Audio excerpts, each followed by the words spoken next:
They got me feeling like I'm academics. Can't to get back on in a while. But Boosie, and I really wanted to touch on this because I've seen a lot of people like not really properly understanding what this is. So Boosie paid $600,000, and he paid $600,000 to a lobbyist firm.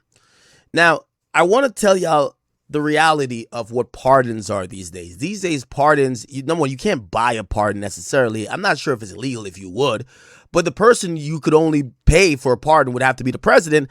And I'm not sure if there's actually rules on the book that says if that was done, it would be illegal. Now, obviously, ethically, it would be completely out of bounds.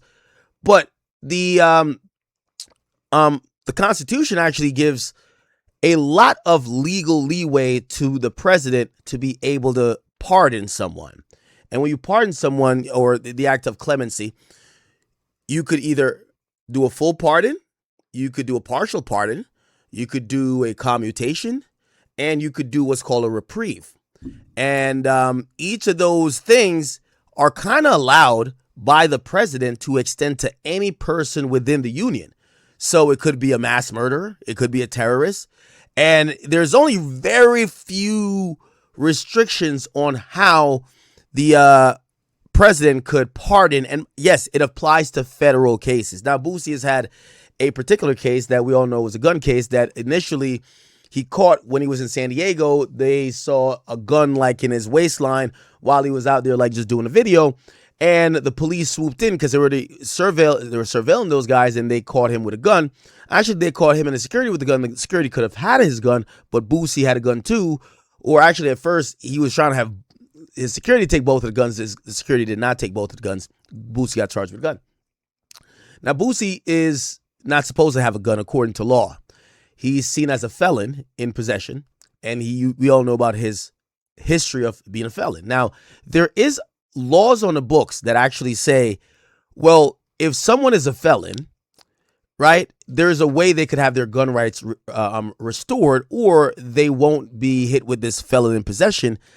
And the reason is if their original crime, right, that they became a felon on, if it wasn't a gun crime, there is a way that you could be seen as not being a felon in possession, because really the First Amendment right, the right to bear arms, it's listed in the Constitution that it should not be impeded, and it really doesn't strike out the fact that if someone got in trouble before and it wasn't misusing a gun, that they could never have a gun again. So it's like really a gray area. By the way, this is going to be a huge situation. It's going to eventually go to the Supreme Court. I probably see it happen in the 5th District. That's down there like in Texas or whatever. They usually do most gun stuff down there, because when it goes to the federal court there, he has the best chance of, through appeals, and going eventually to the Supreme Court. But that's the big thing. Should people who got in trouble before, should their gun rights be stripped from them for life, even though the Constitution actually guarantees that, citizens who have either paid their debts to society, or they haven't misused the privilege of having a weapon, that they should be able to have a gun. So Boosie gets charged for this, and Boosie actually beat the case. How did he beat the case? He beat the case because he basically was saying, hey, listen, I shouldn't be charged with felon in possession given my first case of blah, blah, blah. Now, the government, obviously knowing that this was something that was going to boil up to the Supreme Court, before they did that and started following the appeals process, which means going to circuit court, and then obviously it would be the Supreme Court. What they did was they filed another charge on Boosie, the same thing, felon in possession. This time it was a different reason, so not double jeopardy. Double jeopardy means you can't file. I can't charge you for murder of the same guy twice, but I could charge you for murder, then I could charge you for, I don't know, attempted murder. Well, even though it would probably be I charge you for attempted murder, and then the person ends up dying, I could charge you for murder, even if you beat the attempted murder charge. It's a weird thing with double jeopardy. Double jeopardy just makes sure you can't continually file the same charges, especially if a jury is acquitting it. So they file a similar charge, which is the same felon in possession, but they use a different reason. They say, we're not saying that because Boosie's a felon, he shouldn't have the gun. We're saying in terms of gun possession, A part of this idea of possession of a weapon illegally is that you can't have been a fiend. So in federal statutes, it actually, even when you sign these disclosures with the ATF to buy a weapon, it actually says if you are an addict, you cannot possess a gun. And they looked at Boosie's history, and Boosie's history was that he had a drug case. And they looked at that to say, well, according to how you pled, because when he pled guilty in a drug case before, he went to court mandated like rehab or whatever the case is, which technically at that point puts you in the light of, Boosie's probably selling the drug, not taking the drug, but because of the plea that he did, it makes it look like he's a fiend. So they're saying you're a fiend, and you're a fiend that has a gun. So that's a charge. So they were trying to get him. Eventually he pled out, and when he pled out, the judge had real autonomy to sentence him up to 3 years. Remember, he was acting like he was about to go away for a long time. But the judge actually understood the nuance of the situation. First of all, this is a type of, it's so rare. It could go to the Supreme Court. The judge didn't give Boosie time. He actually gave Boosie like probation. So he looked at Boosie and said, hey, I know you just beat the last case they brought with gun possession. Because you pled guilty here and you didn't go to a second trial, I'm just going to give you probation. Big win for Boosie. Now, here's the problem. Boosie's a rapper who moves around, got ops move a certain way, and as you saw, the feds filed the same charge on him twice, basically. He knows they're not going to just take this line down. They're going to come back again. So he's been trying to get his record clean. He's been trying to get a pardon. He wants his ability to have a gun restored because Boosie's the type of nigga, he move in the trenches. So he gets this like lobbyist company. He gives him $600,000. What a lobbyist company is say for cigarettes or, tobacco companies, they pay lobbyists a lot. They want their product to still be in stores.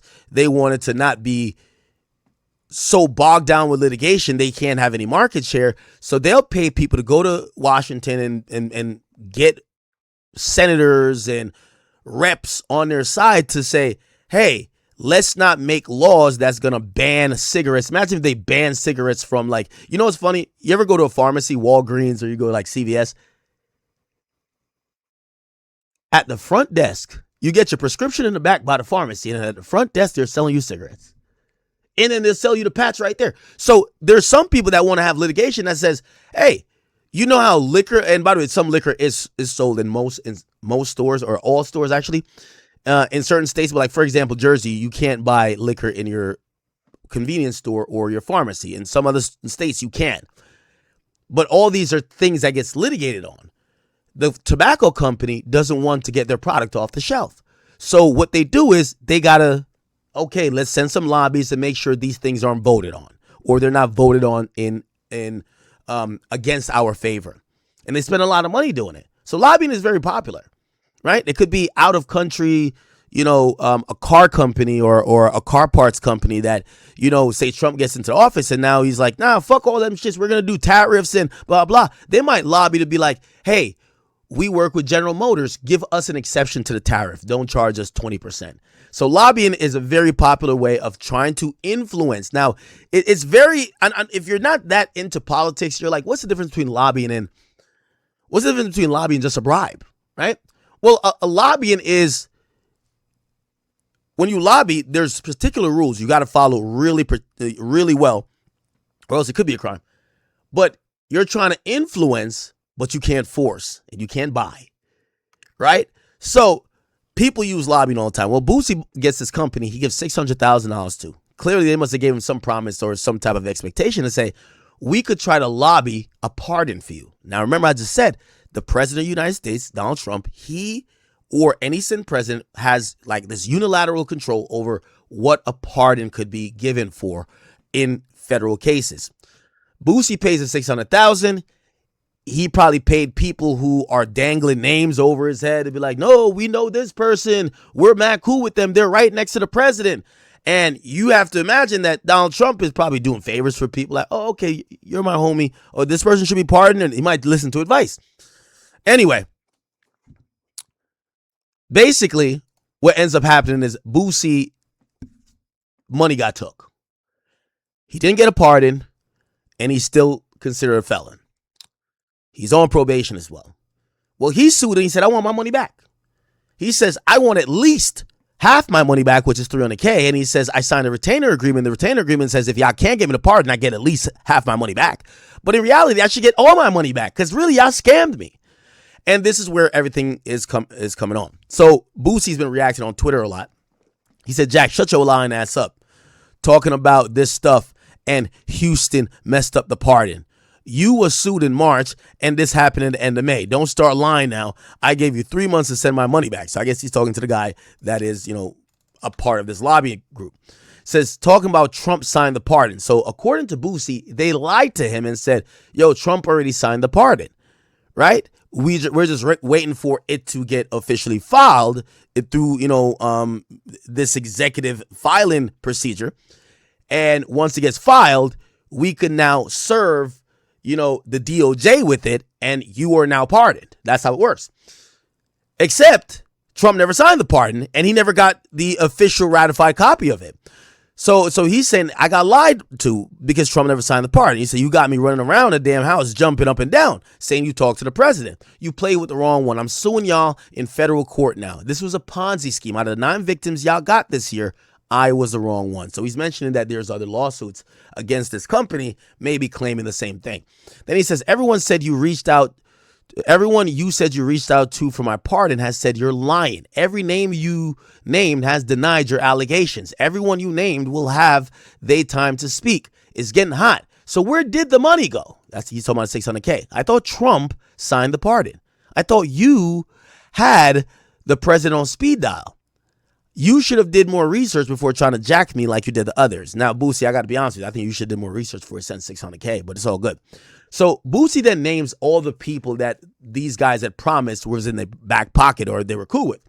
He says Laura Loomer, Mike Cernovich, Jack Posebic, Erica Kirk, Mike Johnson, Nancy Mace, and Andy Biggs. He says, can the names above please make a truthful statement about having contact or no contact with Berkman and Hole about my pardon process? $600K was taken from me with your names mentioned and emails by these people. Thanks.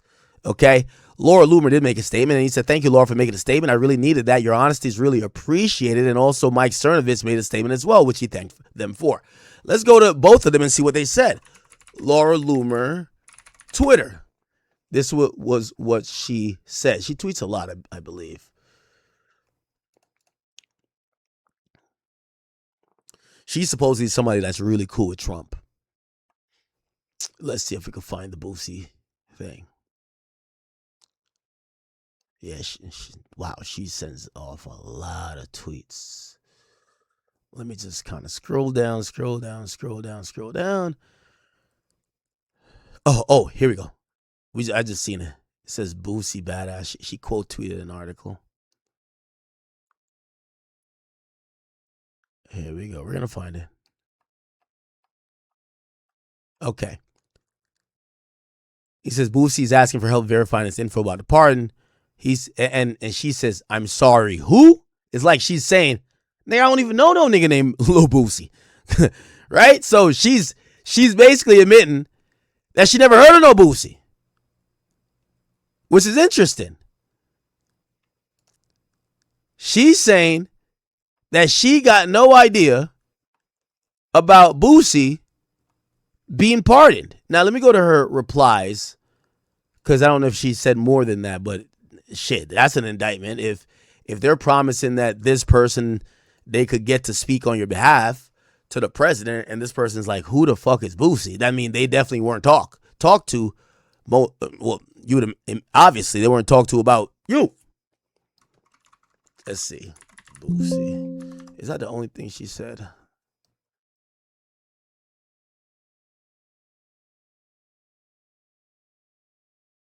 Okay. Let's go on. Boosie. Wow, sorry. All right, we're trying to get to it.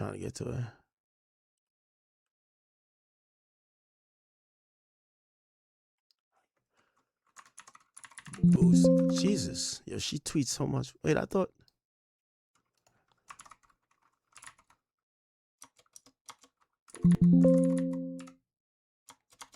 Oh, why can't I find it? Give me a second. I'm gonna just have to physically look it up. I'm trying to look to see if she had said anything else. Let me just look at a website. Fuck it. Laura Loomer Boosie. I think that's her only response, right? Conservative activists. Okay. So she did say more. She says, I don't get involved in this type of work and have no idea what you're talking about. No offense, but I also have no idea who you are and never heard of your case. Seems like Berkman is using people's names without permission to get business. That's not how the pardon process works. You can't pay for a pardon. Not too sure who told you. That's exactly how it works. Now, I still think the lobbying company is still within their right. As long as they're not saying you're paying for the pardon, they're saying you're paying for us to lobby for you to get a pardon. It's that little loophole that's going to get them by, even though they probably still have some problems that they could get into if they're promising stuff that they can't keep, or they're making ill-fated or ill-willed promises that they know certain people that they could get those people to possibly even consider or talk about you, and you never even talk to these people about them, right? Cool. Let's go to Mike Cernovich now.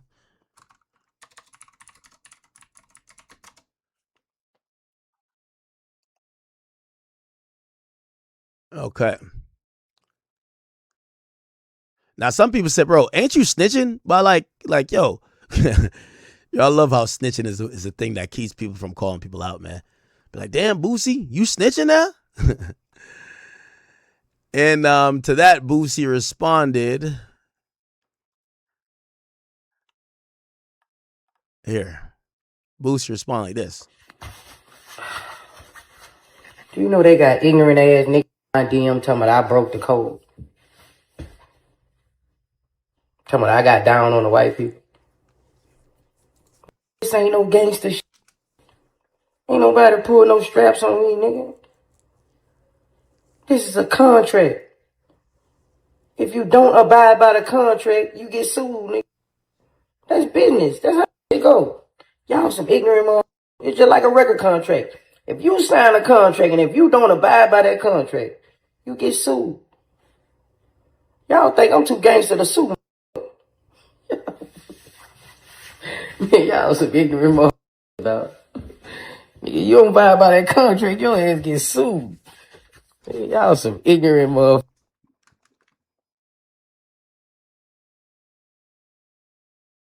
Okay.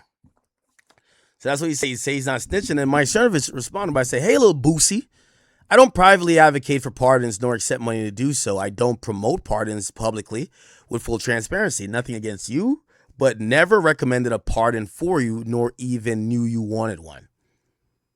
Wow. So this is kind of saying that maybe this company has been using these guys' names to kind of finesse the money. Finesse the money from these people.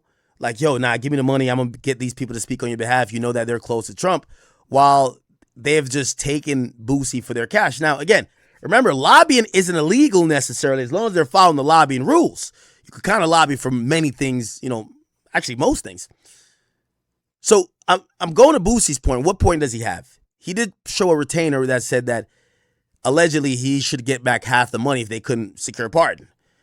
The company supposedly is telling him, nigga, we're not giving you back nothing. And we didn't have an agreement with you that guarantees you to get nothing back, which to that, I would say, I wonder what their agreement is with him, because if they don't want to give him back the $300K, was the agreement to never give it back? Well, he showed us some paperwork. You showed us some paperwork. Can this company get in trouble legally? Not sure. If they're, a part of you lobbying, if you set up a company that is doing lobbying work and you're not speaking to, but you're advertising that you're going to try to speak to these people, I think that is definitely some fraud. So these people coming out publicly to say, we never knew you wanted a pardon. Ain't nobody talked to us about it. And also, we don't deal with that type of stuff. I think that kind of helps Boosie a bit. But I feel like this is where top level scamming is. I think these people knew that eventually they would be called out. Apparently they have other cases. They knew they would be called out. Here's the caveat of what's going to happen in terms of legally. If they don't have in writing them promising that, oh, we're going to speak to Laura Loomer about it, and maybe they don't have, you see, if they put it in writing saying, we're going to speak to her about it, we're not going to say that she's going to do nothing, but we're going to speak to her and she has a president's ear. They're going to have meeting minutes. They're going to have some type of proof that they did a meeting. Oh, did you ever meet with her and mention my case? If not, you told me you're going to do it and you didn't do it. So that is to be examined. I hope Boosie gets some really good attorneys and try to figure this out. But I do want to say, for people who think that Boosie was trying to bribe his way to get a pardon, that's not how it works. And I've heard a little bit more about the pardon process. I'll keep it close to the ear for now.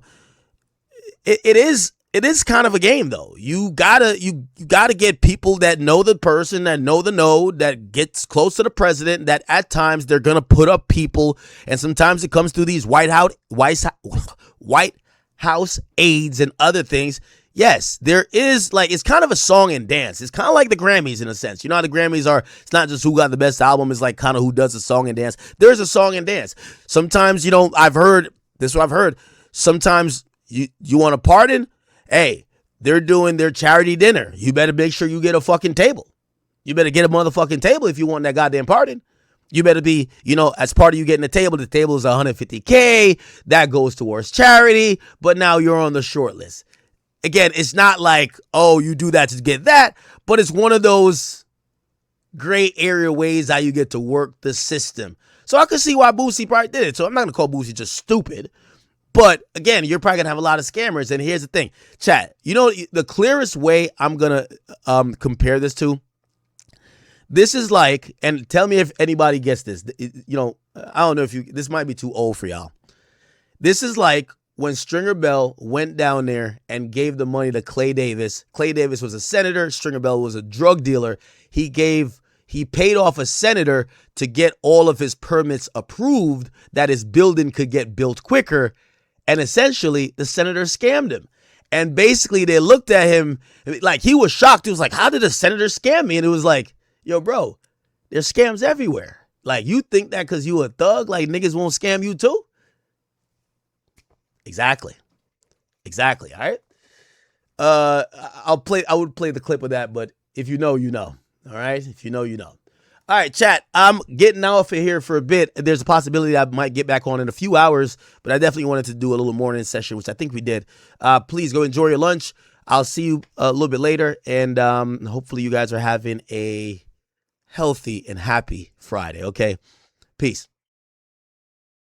Hardcore, shorty scam me like a barcode, heartbreaking, I go viral, they don't know me, so the same niggas smoking out the OZ, ice cold type lit, and I'm